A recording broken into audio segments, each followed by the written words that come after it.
Hello বন্ধুরা, কেমন আছো? আশা করি সবাই ভালো আছে। অল ইন ওয়ান কাপিল কিচেনে সবাই স্বাগত। তো দেখো আমি কি নিয়েছি, বড় বড় ইলিশি খয়রা। দেখতে পাচ্ছ কত বড়। আমি কিন্তু এই যে কেটে কেটে নিয়েছি, ভালো করে কেটে ধুয়ে সাফ করে নিয়ে চলে এসেছি। আর এটা কিন্তু আস্তই আছে। তো এবার লবণ হলদি দিয়ে দেবো। পয়লাই দিয়ে দিচ্ছি লবণ, তারপর দেবো হলদি। এবার ভালো করে মাখাই নেবো। তো দেখতেই পাচ্ছ আমি কিন্তু লবণ হলদি মাখাই নিয়েছি ভালো করে। এবার দিয়ে দেবো তেলের উপরে। পুরোই কিন্তু গরম হয়ে গেছে, এই যে একদম গরম হয়ে গেছে। এবার দিয়ে দেবো তেল। তেল তো দিয়েই দিছি। এবার দিয়ে দেবো মাছ। এই যে কিন্তু মাছ ভালো করে লাল লাল করে মচমচে করে সুন্দর করে ভেজে নেব। তো এই পিঠ পাল্টিয়ে দেবো। এবার দেখো মচমচে করে এই ইলিশি খয়রাটা কিন্তু ভাজা হয়ে যাচ্ছে। তো বন্ধুরটা ঘিরে আসছে পুরো ইলিশ মাছের মতন। ওইদিকে মাছ হতে লাগুক, ওইদিকে আমি পেঁয়াজ রসুন আদা রসুন পেঁয়াজ টমেটো সব একসাথে বেছে নেবো, কাঁচা ঝাল। আর সাথে থাকতে লাই আর পোস্ত একসাথে সব বেটে নেবো।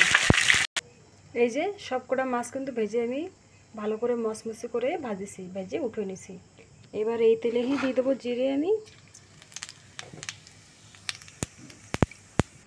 আর এদিকে কিন্তু সব মশলা আমি হাত দিয়ে শিলির নোড়ায় ভালো করে বেটে নিছি।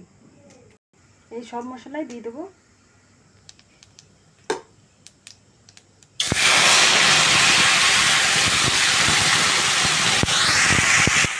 এবার দিয়ে দেবো লবণ আধা চামচের মতন,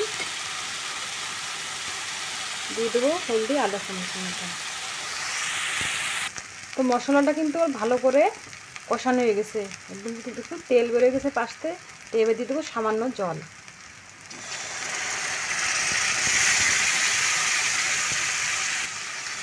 এই সবই দিয়ে দিচ্ছি। আমি কিন্তু বেশি জল দিইনি, অল্পই জল দিছি। এবার এক এক করে মাছ দিয়ে দেবো। মাছটা আমি কিন্তু ভালো করে কড়কড়ি করে ভেজে নিয়েছি। না তো এই ইলিশি খয়রা কিন্তু হালকা নরম করে ভাজলি পরে এতে মাছ থাকে কম, কাটা বেশি থাকে। সেজন্যই আমি মচমচে করে ভেজে নিয়েছি। তারপরে দিয়ে দিচ্ছি এই যে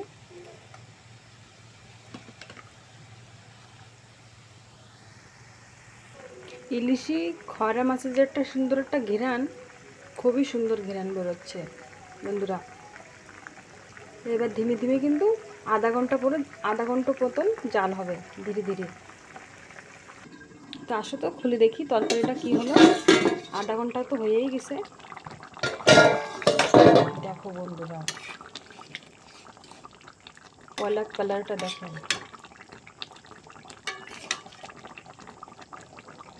তেঁতুলি বললাম খুবই সুন্দর লাগে ইলিশি খয়রা খাতে।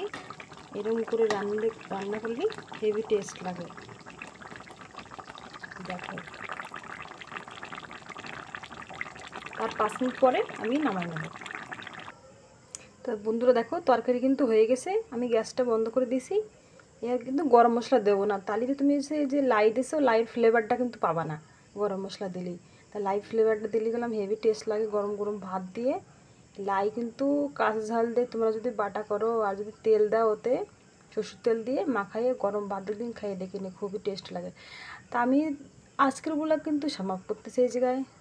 দেখো বন্ধুরা, বাই বাই।